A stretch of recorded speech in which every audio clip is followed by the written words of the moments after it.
A very warm welcome to our next episode of the Connoisseurs Talks by R. Lange and Söhne. Today, we are here live from the Alhambra in Berlin, and we're looking forward into a deep dive in conversation into the passion of collection and collecting. We have two very exciting guests here with us, which are Dr. Marion Ackermann. She is the Executive Director of the Staatliche Kunstsammlung Dresden, and also the Mathematisch-Physikalischer Salon. We will jump in later to what this means. And Peter Wallman, who is one of the most respected car experts around the classic car world. And of course, nonetheless, and we must introduce him as well, and you've seen him many times, is Wilhelm Schmidt, who has also a very nice idea of collecting and is a big collector. Good morning, everybody. Good morning to Dresden. Good morning to England. Glad to have you. I'm very excited to talk today about the art of collecting. And, I always do everything for a profit. I hope by the end of that discussion, I may have some good excuses that I can use for my wife to convince her that the next thing that I buy is again a good investment because it's increasing the collection or something like that. So if you can help me with this, that'll be great. I think we work on that definitely. And the beautiful thing is that we not just speak about cars and watches, we will also jump into art, because also collecting art is a very important part. And we are super pleased that Marion, as an art historian, is joining us today. And she is working professionally with art because she is the head of one of the most important art collections, state-owned in Germany and well-respected in Europe.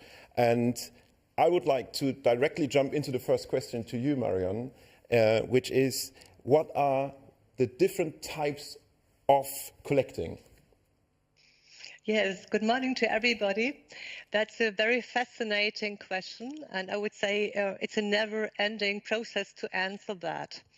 So I would say there's one generation, they were born in the end of the Second World War, and they are very often driven by very idealistic motives. And there's, for example, the personality who was influenced strongly by these immaterial forms of artworks from the 60s, like fluxus and concept art and performance. And this form of art was in itself a reaction against the war and all the experiences of the mankind. And then, of course, there is a type of collector who's very much treating the objects like a fetish, so have a very strong obsession towards the material of the works. And then, of course, it has to do something with gambling, and also very often collectors overstretch their budget, but then there's something like a compulsory repetition, like Freud described it. And there are also collectors who are more working with intuition, and collectors who have a very strict concept, and more selecting through very intellectually what they want to select. Of course, the aesthetic concepts are very important. I think we will speak later also on what beauty means, what beauty can mean individually. There's a very nice word in India. They use rasa. That means aesthetic delight. Yeah. So, of course, this plays a very important role. Absolutely. Beauty, I think, is the core of every collecting starting career, in a sense. And we spoke also about the different types of collecting here. And I think very important for this is also to understand what drives a collector. And Peter, you have been in the collecting scene for quite a while. You have a big name there. You started with the famous auction house. You're a judge at many concours events. And looking back into your career, now helping starting young collectors or older collectors for a new collection, what is the core value for collecting? What is your advice to a young collector, looking back at the different types? Good morning. I think what I find very interesting is, for many people, it's the chase. It's finding that rare object. And I think rarity has, when you look at art compared to cars and watches, in many cases, of course not all, art is unique. So it's a one-off piece. Then you can look at things like stamp collecting, for example. And I think the mentality of somebody or the philosophy of a stamp collector is clearly quite different to that of somebody that collects motor cars or watches, because obviously there's not very much you can do with stamps other than look at them. But the excitement comes from completing that collection. And very often, I think the excitement wanes once you've found the object you've been lusting after for many years. But that's where the value comes. It's in that chase. It's in that journey of discovery. I think there's a romantic aspect to it. I like to think so anyway. There's an element of anticipation. And I think when it comes to motor cars, boats, watches, there's also the sense of fallibility. There's also that anticipation that this was built in another generation, not to the standards of today, and therefore it may go wrong, and that creates a certain amount of excitement. So I think collecting per se, I mean, I had a very, very big client who didn't like to be called a collector. He had a fantastic motor car collection, including a Ferrari 250 GTO. But he said, I'm a user. I race. I want to drive my cars. And if I can't use it or decide I'm not going to use it any longer, I'll sell it. But, you know, to an auction house or to a dealer, he was a collector. He was one of the more important collectors. I've also known obsessive collectors that accrue something like 2,000 cars, which is incredible. But what they all have many of them have in common is their ability to accrue knowledge on the subject. And I find that fascinating. These are very successful people in their own business lives. But for somehow they seem to have 36 hours in each day to study the topic. And very often they can tell me as much, if not more, about the car that they're selling than I could ever find out. And that's fascinating too. I think that's a very interesting aspect. And for you, Wilhelm, would you consider yourself as a collector, hearing about the different types Marion and Peter are referring to? Unfortunately, I think I'm an addict. I think a certain addiction goes hand in hand with collecting, whatever you are after. I would add one thing to what Peter said. I think there are two types of collectors in general. The one is a passionate collector. The other one is sort of an investment collector. I'm not saying the one is positive, the one is negative. Don't get me wrong, but I just believe there are different driving forces behind building a collection of things that you are passionate about, or building a collection of things or objects that you believe, will save your assets or will appreciate in value over time.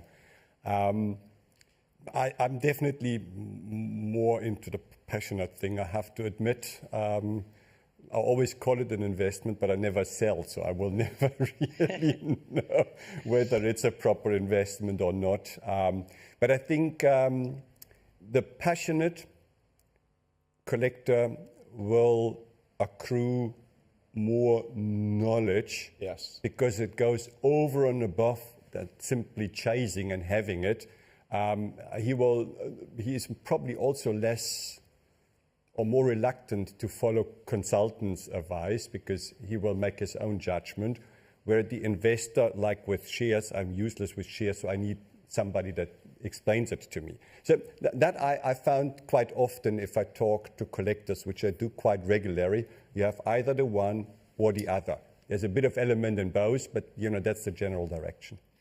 I think that's a super interesting approach, and I would like to play that ball back in the corner of Marion, because Marion, you're working professionally with collections, which is so widespread. You have modern art, you have contemporary art, you have with the Mathematisch-Physikalischer Salon, where we just need to speak about a bit later as well, so many interesting objects which are considered as art forms now, but not been in the past. How is it for you to combine as an executive over all these different fields? Is that exciting to you? What is the idea behind it, or the challenges behind that? Oh, I think I have the most exciting job because of the variety of the collections. We can perhaps refer to the beginnings in the 16th century in the Kunstkammer or Wunderkammer.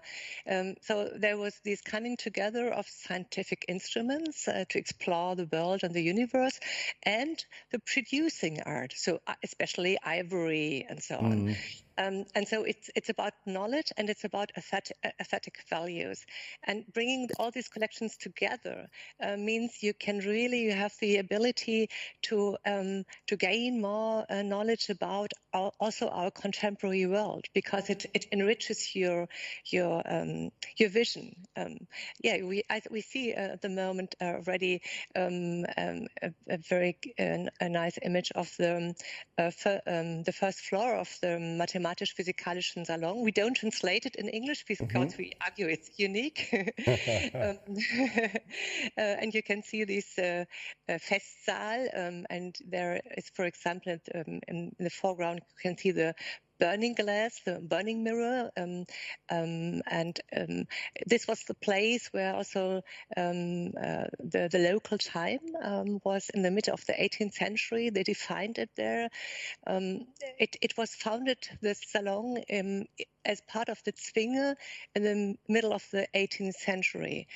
And it was something very, very special because all these instruments came together. But as I said before, the traces are going back to the Kunstkammer in the 16th, because that's also unique for Dresden and the court, that they collected all these instruments from all over the world to have something like an encyclopedic and universal knowledge of the world. And also we see, as we said, we see everyday objects, or like in the Wunderkammer, you have also like physical objects which are for time measuring and other great endeavors at that time, which we now consider as normal.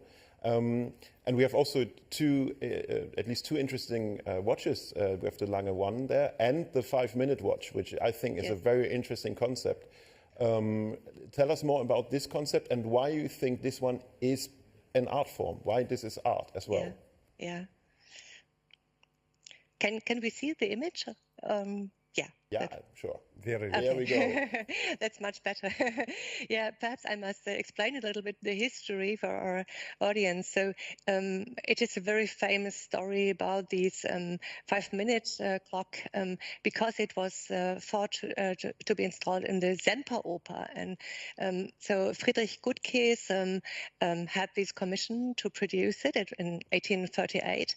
And what is so different to the models people knew in former times, that they now use these Roman numerals and the Arabic numerals to dedicate the time. And so it was very big, so 2 to 4 meters, so the people from every place in the Semperoper should see the time. And then there was a fire, and then it was produced again, and there was bombing, and it was produced again. But what is so important, and perhaps Wilhelm can continue this story, what is so important, because Friedrich Adolf Lange was the pupil of Friedrich Gutkäse. So Friedrich Gutkäse was the watchmaker of the court of Saxony. And so there is this very strong connection to the great objects which are produced till today in Glashütte. And perhaps I give word to Wilhelm, then he can continue the second part of this.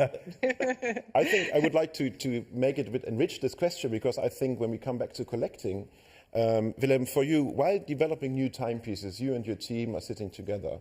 How important is, or how influenced you are in the sense of, does my watch create interest with the collectors? How important is the collector in the developing process? I will come back to that, but I think, Marion, you have a very good point. I do not believe that Glashütte and the rise of Glashütte as the hub of German fine watchmaking, and I refer now rather to 1845 and following, would have happened without the influence of Dresden. without the influence of the mathematisch-physikalische Salon. And that combination of what you can do with hands, but also what you do with your brain and your heart, which for me is the design and the aesthetics around it. You know, it takes the two to create what had been created by Ferdinand Adolf Lange. And as we all know, you know, he even spent a lot of time at the Zwinger.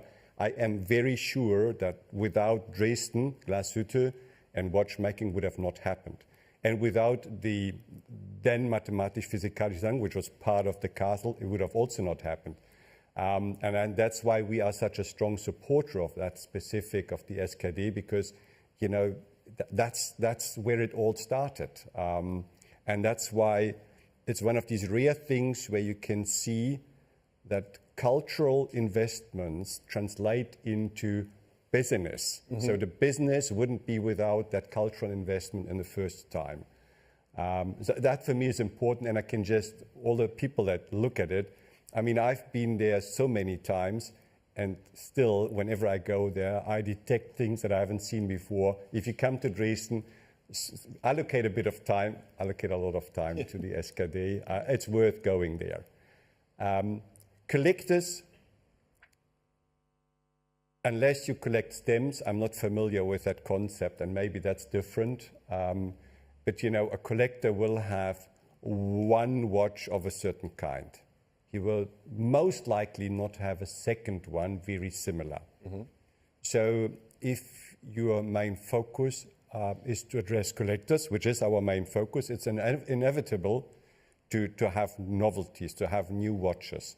And again, collectors are very different. You know, some like very classical, other like very contemporary, and that's why we have the different designs. But they all, regardless whether it's the most contemporary watch, I would say that's probably the Zeitwerk in our collection, or the most classical one, which is the 1815 family.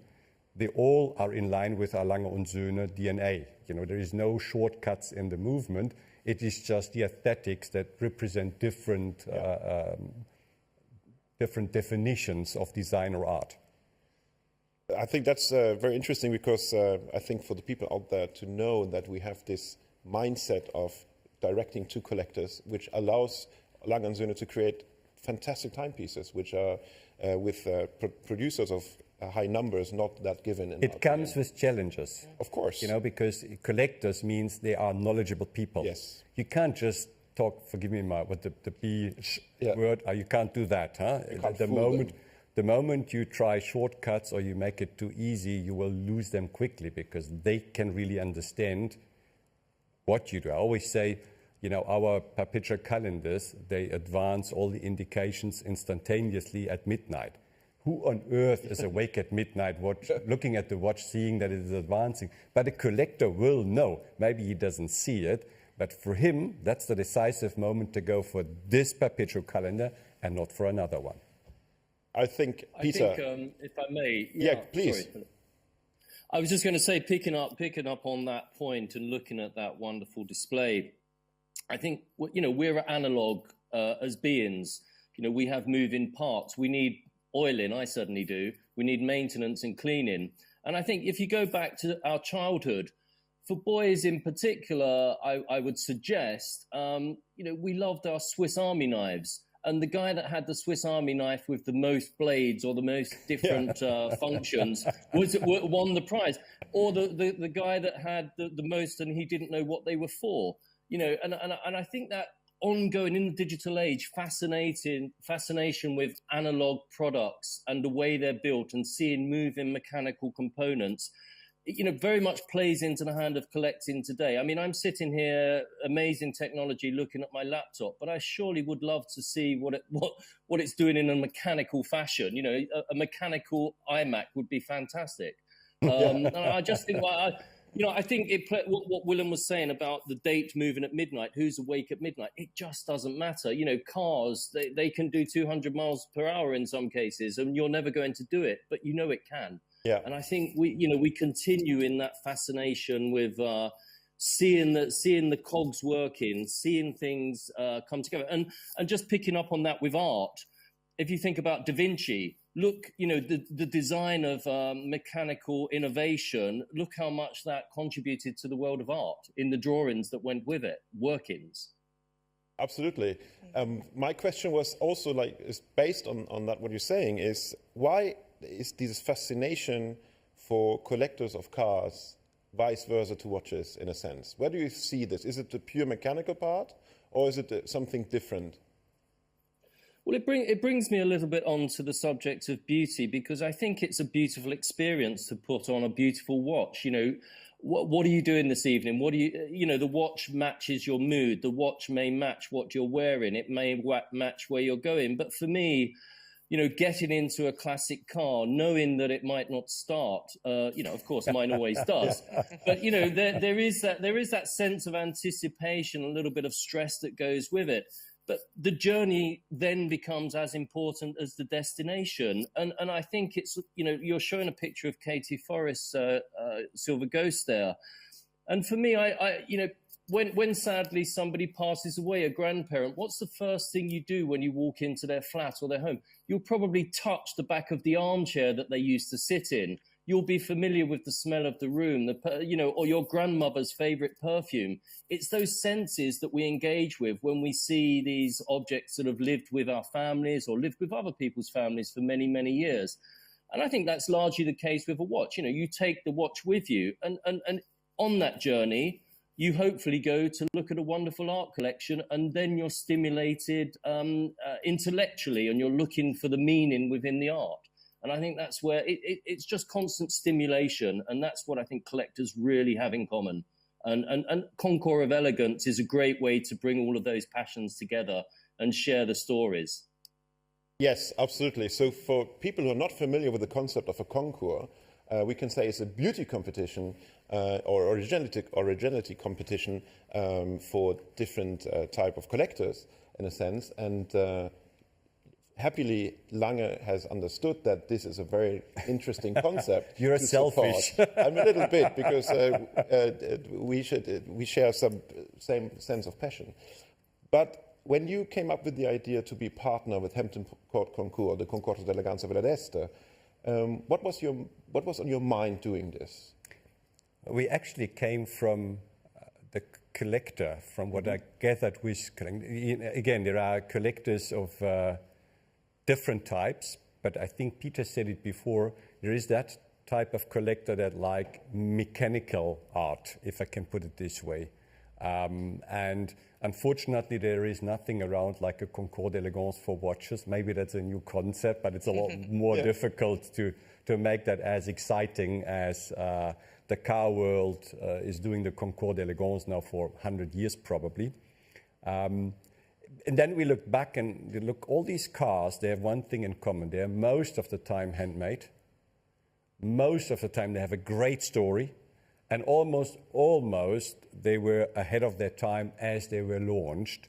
And even today, I mean, you look at that Silver Ghost, for example, it will create different feelings. Some say it's huge, but nobody will say, Jesus, that's ugly, or will not create any sort of excitement. And I think that's what all that has in common. And therefore we said, if there is a plate outside the watch world, because we are watchmaker by heart, that's our first and most important area, not anything else. But if there is anything that can complement it, other than the mathematisch-physikalische Salon, which is home turf, then it's these Concours d'Elegance. I would agree on that one, and I hope that this engagement keeps a long time going, because we need this kind of events to celebrate exactly what Peter described in the way of keeping memories alive. I think that's very important. I think it must, to be fair, we spoke a lot about passion and passionate collectors, but the fact of investment plays also a big role, whether you like it or not. How would you, Marion, say does investing in art has changed the art market? Oh yes, that's a very important question. So for us people from the world of the museums, we are in a quite big distance to people who only collect because of reasons of investment. So that's another world in a way. But of course, it changed a lot, and there's also a lot of gray and black money and whitewashing, and you know that certain artists were brought up through the market, but they won't survive very long. That is always something like a very short phenomenon, that a star is born for a decade or so, and then you can very often in art history you can see that that wouldn't last. But of course, sometimes both aspects come together, because to tell the truth, you must say that often the art market is a driver also concerning new, very important phenomena, like having the focus on old female artists, for example, or unknown artists from the eastern part of Europe. It was the art market. The galleries, they started to have this interest because they wanted to find new names to make money with, and the museums and the other institutions are much more slower. And then we often react on this situation. Peter, do you see similarities to the collecting of cars and even boats? Yeah, I think it's very interesting that, I mean, on a much sort of softer level, the practical nature of collecting. Why, just because a car is going up in value, it doesn't mean it's right for you as a collector. And I think there are considerations there which I often refer to. 1950s sports racing cars for many years and still today, they're highly coveted. They're very collectible, particularly Ferraris and other cars of that era. But what people often forget is those cars were built for a generation of people which were much smaller than we are today. And, typically you may spend $3, $4, $10 million on a racing Ferrari from the 1950s, but you have your, the steering wheel in your tummy and your knees around your waist while you're trying to drive it. And it's no fun. And similar perhaps with watches, you may love Art Deco watches from the 1920s and 30s, many of which were made much, much smaller than we're used to today. So when you get to my age and you wear that watch, you can't read it. So it becomes just purely jewelry. So I think practical aspects come into it. I mean, there's a picture of a wonderful Riva Super Aquarama there. That's a passion of mine because it's pure freedom. And Rivas, I think, are objects which have been undervalued for quite some time. People feel that they're quite complicated to own and to maintain and to enjoy. But actually, fortunately, I spend a lot of time in Italy. I've been lucky enough to get a great deal of enjoyment out of Riva ownership. And again, I come back to my point about cars, the journey. You can go on a lake or on the sea in any modern fiberglass boat, and it will be reliable. It won't fail you. You have a nice fridge. You have, lots of accessories that make it very enjoyable. Thrusters, bow thrusters. But there's something very analog, again, about the experience of a wooden Riva, keeping it clean, worrying every time you have to moor it in a dock that you might dent the wood. The smell, the memories. For me, it's very much about family, and I've got 2 young children. And if I can collect, if you want to call it that, but also participate with the objects, I don't really feel personally that I want to buy something unless I can see where it fits into my life or my lifestyle. And that way, whether it goes up in value or not, I've gained an awful lot of enjoyment. Whereas to Wilhelm's point, a pure investor will sell when the financial moment is right. I have great personal attachment to my cars. My E-Type I've owned for 32 years. I can never sell that. The memories that I have with that, the smell, and I'm sure it's the same for Wilhelm with his cars. We become emotionally attached. But an investor will just see it, a car, a boat, a work of art, a watch. He'll sell it when the offer is high enough. I think, Wilhelm, you said it in the beginning, even you would like to believe that you're investing in your collection, you don't because you don't sell. But how is this? Is there an imperfection in collecting when you don't think about also the value of something? Yes, that's a very, I like actually, I like your, which is a fair approach. You know, investors also fuel new markets because otherwise you would always see the same. And I never thought about it. You're absolutely right. You know, something becomes fashionable, probably not because one or two individuals like it. There is a focus point, be it an auction house, be it a gallery, that obviously has the power to fuel something new that hasn't been there before. Yeah. And sometimes probably they fuel something which a lot of substance. And then, you know, it might not be even a trend. It may establish something which in years to come will grow. And sometimes they just do it purely to, you know, fuel the market, milk it, walk away and take the next best thing. And then because it has no substance, it will collapse. That's an interesting, I never thought about it. Actually, that's a very good point. So investment is important because we all hope that if we spend so much money on a piece of art, on a car, on a watch, on a boat, on anything, we like to believe that at least there is a bit of a residual value in it. And even we don't, as a passionate person, you don't execute it, you don't sell it, and therefore don't materialize it, but you hope it's there. And I think that's important for passionate collectors. It just is not the predominant purchasing decision driver. And that's the difference. I think that's a very nice word for our closing because we overdue with the time here. And I think we will have a second part. Luckily, we can speak about this in our second part today about the passion of collection or the art of collecting. And I would like to thank you, Marion, and for joining here today. It's great of speaking with such expert, and I really like also the way we touched the field of art, spoke about watches. I think it was a very interesting start to that conversation. Thank you very, very much. Thank you, Marion. Goodbye. Greetings to Dresden. I'll be back tonight, believe it or not, after a week Berlin. Peter, good to see you. Gonna see you in the summer in London. Take care, thanks, stay healthy. Bye-bye. Thank you very much. Thank you.